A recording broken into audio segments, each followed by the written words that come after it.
Greetings, fellow time travellers. As always, it's lovely to have you with me as we travel through time and space together. Before I get started on today, I want to say a big thank you, as always, to the people who show their support for the podcast series that Paul and I do here by signing up to my patreon.com site.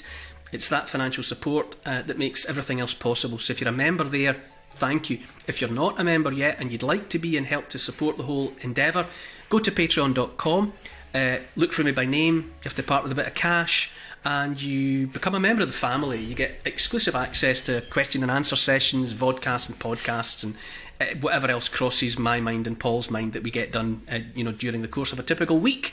The Patreon members are a great bunch. We consider ourselves a family of curious, questioning types with an obsession, or at the very least, a fascination for history. Okay, that's the publicity out of the way. It's now time to strap yourselves into the time machine as we set off on the next stop on my love letter to the world. Recorder, microphone, action.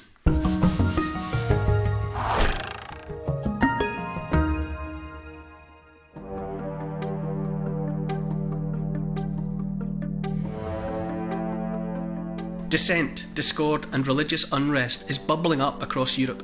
Islam's power and reach is growing. To cement its supremacy, the Christian West crowns a new leader. Charles V becomes Holy Roman Emperor. And for the first time in the history of the world, one man holds sway over an empire where the sun never sets. Endeavouring to understand history in hopes of illuminating the future, I'm Neil Oliver, and this is my love letter to the world. Hi Neil.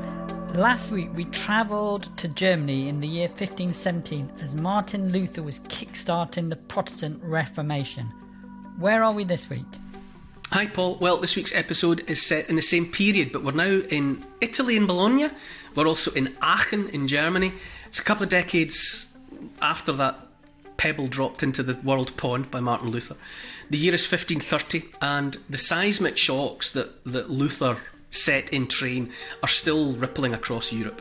Europe's now facing a double whammy: the threat from religious dissenters within and the growing strength of Islamic territories beyond.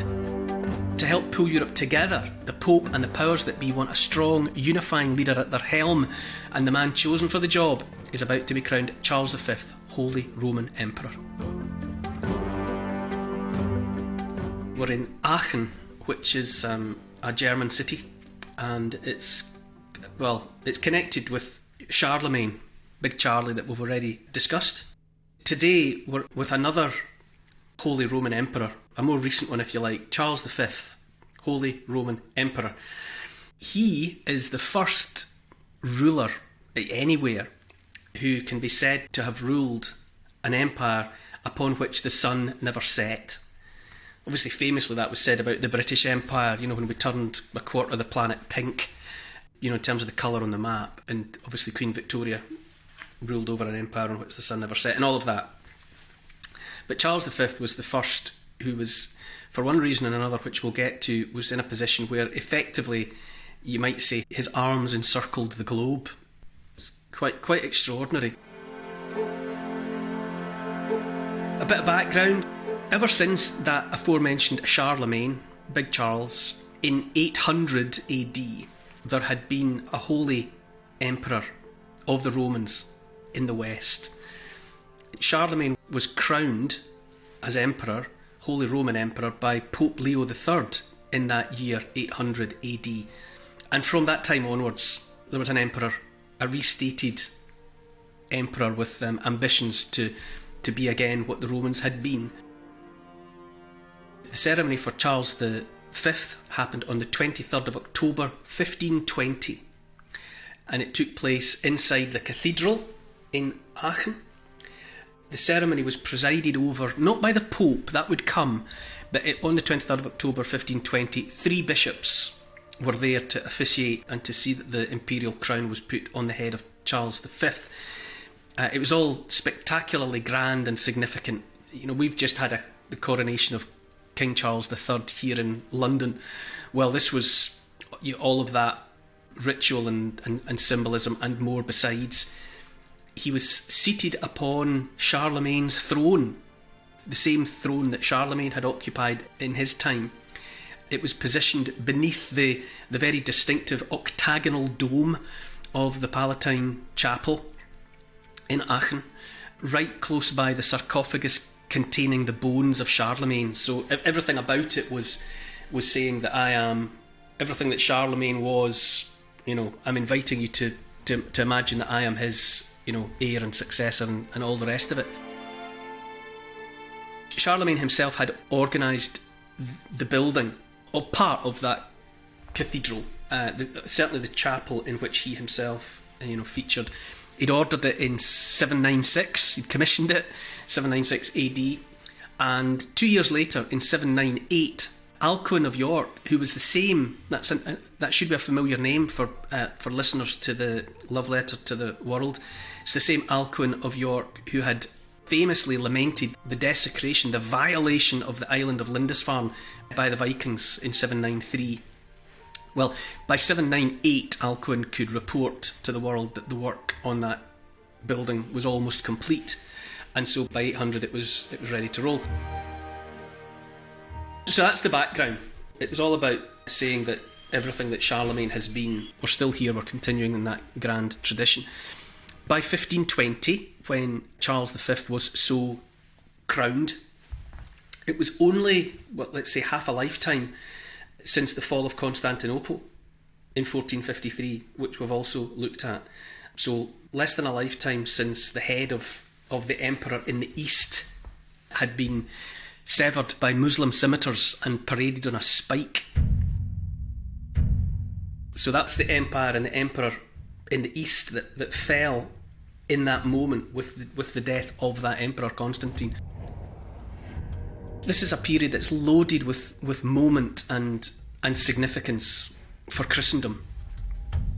That first ceremony with the three bishops, barely a decade later in 1530, he was crowned again by the Pope, this time Clement VII, and that ceremony took place in the San Petronio Basilica in Bologna on the 24th of February 1530. So it was all kind of done again with the Pope, because having the crown placed upon your head by the Pope added that bit more authority than it's having been placed upon his head 10 years previously by the bishops. There's even more symbolism. It was an imperial crown that was placed on his head to mark him out as emperor.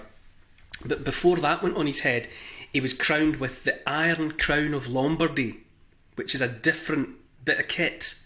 And the Iron Crown of Lombardy, believe it or believe it not, was in part, it was iron, but it was also encircled by a thin, what appeared to the naked eye as a thin silvery thread. This component of the Iron Crown of Lombardy was, as far as the faithful were concerned, it had been beaten out of a nail, one of the nails from the true cross. So one of the very nails that had pierced the flesh of Jesus Christ had been reworked, flattened on an anvil with a blacksmith's hammer until it was a silvery thread that could go around the Iron Crown of Lombardy. So think about the significance of that. Imagine seeing something like that go on to the head of a mortal human being. Imagine being that man and knowing that your head was encircled by metal from a nail from the true cross. So much reverberating significance. The whole place must have been vibrating with the significance of the moment.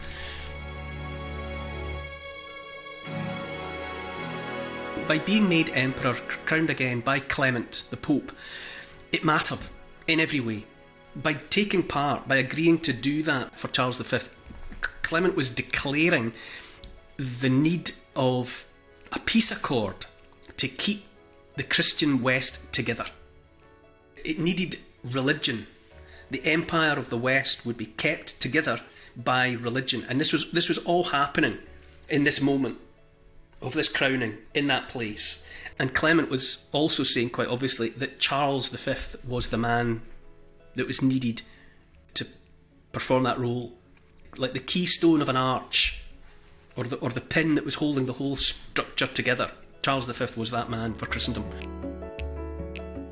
So there were kings in Europe, but he was an overarching. Yes, he's the emperor. For those who care to believe it, for those who care to accept him, he is the top dog, the numero uno, the dog's bollocks. He is it. He's the daddy. And it mattered because of when it was happening. Just the year before, which is to say 1529, the Muslim Sultan, Suleiman the Magnificent, there's a catchy name, Suleiman the Magnificent, an Ottoman Sultan, so the same Ottomans that had taken Constantinople in 1453, right? So Suleiman the Magnificent is in that lineage. In 1529, just the year before the crowning of Charles V, Suleiman the Magnificent had brought an army of at least 100,000 Muslim warriors, maybe more, all the way to the gates of Vienna. Okay, he had ambitions to take Vienna and to use Vienna as the base for further incursions into Europe. You know, the Muslim invasion of Europe was on again. But he was defied. Vienna was dug in. They repaired the walls around a sort of hard core, I think around the cathedral in Vienna. Right, so they pulled back within Vienna to a citadel, and they reinforced the walls, and many feet thick, and all of the rest of it. So that defence of Vienna was actually choreographed by a 70-year-old German mercenary, Nicholas Graf Sam, who had a few years previously distinguished himself in command of Christian troops in another battle. He had just 20-odd thousand defenders, but he managed to drive Suleiman the Magnificent and his considerably greater force away from Vienna. And so once again, the threat of Muslim takeover in Europe was averted. It's worth remembering all of that was going on, because it gives you a sense of what the religious climate was like in Europe in 1530. It was threat all around. It was half a lifetime since the fall of Constantinople. Now, just the year previously, the same Ottomans had been all the way to the gates of Vienna. In the same way that the defences were reinforced at Vienna, the Pope is shoring up the defence of Christendom by making a big show of the significance of the Emperor. There's even more religious... There's so much going on at that time. Luther's the impact. Remember, just last week or the week before, we were talking about Martin Luther and the 95 Theses and how he was pulling the Catholic Church up for failing the faithful and taking the wrong path. Well, all of that impact was still reverberating through Europe. Luther had nailed his thesis to the church door in Wittenberg in 1517. But by 1530, the aftershocks of the Reformation are absolutely still going on. All the way back in 1521, Charles, who the year before had been crowned by the bishops, so he was already the Holy Roman Emperor, he had summoned Martin Luther himself to what is remembered by historians as the Diet of Worms, which is a gathering, a court, a conference, a coming together of the great and the good. And he had drawn Martin Luther there by promising him safe conduct, and he was as good as his word. Martin Luther might have been a bit concerned about showing himself, given his reputation, but Charles was as good as his word, gave him safe passage. But there in that public place, Luther would not back down. So Charles outlawed him. I've got the words that he pronounced to Martin Luther. "You know that I am a descendant of the most Christian emperors of the great German people, of the Catholic kings of Spain, of the archdukes of Austria and the dukes of Burgundy. All of these, their whole life long, were faithful sons of the Roman Church. After their deaths, they left, by natural law and heritage, these holy Catholic rites for us to live and die by, following their example. And so until now I have lived as a true follower of these our ancestors. I am therefore resolved to maintain everything which these my forebears have established to the present." And so saying, he made an outlaw of Martin Luther. What he's saying, what Charles makes implicit in that statement, is that it's religious unity that holds the empire together. We can't have you fracturing Christendom. This splitting into Catholic and Protestant, we can't have it, because it's only by being together as one that we will maintain the empire. And apart from anything else, as we said at the top, it was an empire upon which the sun never set. Greater than anything that anybody else had achieved, greater than the Persians, greater than the Romans, greater than anything by the Mongols under Genghis Khan. This was an empire on which the sun never set. Such was its spread around the globe. How did that happen? Well, his mother was Joanna. Joanna was the daughter of King Ferdinand of Aragon and Queen Isabella of Castile. And from them, okay, he holds, get this, both Spanish kingdoms, Aragon and Castile, the Kingdom of Sicily, and all the Spanish holdings in the Americas. Okay? His father was Philip the Handsome, eldest son of Maximilian I, and he had been Holy Roman Emperor prior to Charles. And from Philip, Charles inherited the Low Countries, so the Netherlands, Holland, and from his grandfather, Max, a whole swathe taking in Germany, Austria, and northern Italy. Okay, so that's just some of it. You know, that's what he gets directly from his mother and from his father.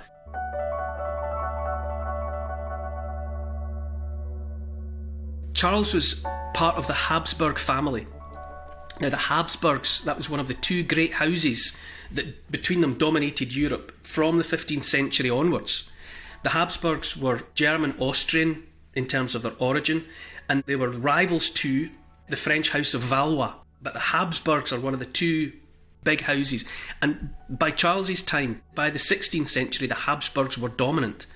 They had the upper hand in comparison to their French rivals, the House of Valois. Charles's brother was Ferdinand. Ferdinand was King of Bohemia, Croatia and Hungary, and in due course Ferdinand would succeed Charles as Holy Roman Emperor, bringing those holdings to the table as well.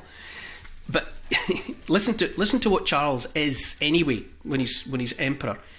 He is King of the Romans, Emperor-elect, Semper Augustus, King of Spain, Sicily, Jerusalem, the Balearic Islands, the Canary Islands, the Indies, and the mainland on the far side of the Atlantic, so the Americas, Archduke of Austria, Duke of Burgundy, Brabant, Styria, Carinthia, Carniola, Luxembourg, Limburg, Athens and Patras. He's the Count of Habsburg, Flanders and Tyrol. He's the Count Palatine of Burgundy, Hainault, Fürth, Roussillon, Landgrave of Alsace, Count of Swabia, Lord of Asia and Africa. Right? All under the control of one human being. It's really quite extraordinary. Now, obviously you can imagine at the time, there was no way you could have the state capacity meaningfully to rule such a territory. What are you going to do? There's no email, there's no satellites, there's no internet, there's no telephone, there's no... How can you realistically say, you know, from your imperial throne in Bologna or in Aachen that you run America and that you run Asia and you run Africa? Apart from anything else, a lot of people said that you didn't even have the linguistic skills. How can you be king of all these people if you don't speak all of those languages? And in response, it's quite funny, Charles said that he spoke Latin to God, Italian to women, French to men, and German to his horse. So, yeah, a sense of humour as well. But what he did have, if he didn't have the state capacity, the reach, in any meaningful sense, he did have all the ambition, and he did have all the self-belief. People have said that some entities are too big to fail. They say that about the European Union. Too big to fail. Too many vested interests. It can't be allowed to fail. But the fact of the matter is, you know, here's the nub of it, really. Whether you call yourself Holy Roman Emperor or not, I always say maybe too big always fails. Maybe that is the lesson. And it's especially pertinent in this 21st century.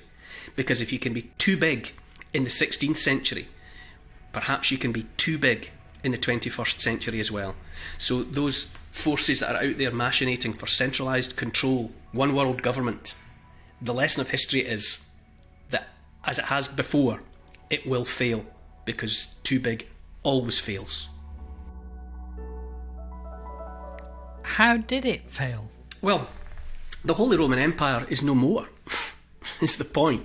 For all the ceremony, for all the ritual, for all the history, for all the ambition, for all the endeavour, for all the effort, the Holy Roman Empire, like all the other empires, is gone. They all go. The Persian, the Roman, the Ottoman, the British, whatever, all empires fall. All attempts at centralised one world government in the past have fallen. It's my prediction that whatever anyone has planned in this 21st century, in due course, it will fall again, because it's in the nature of being too big.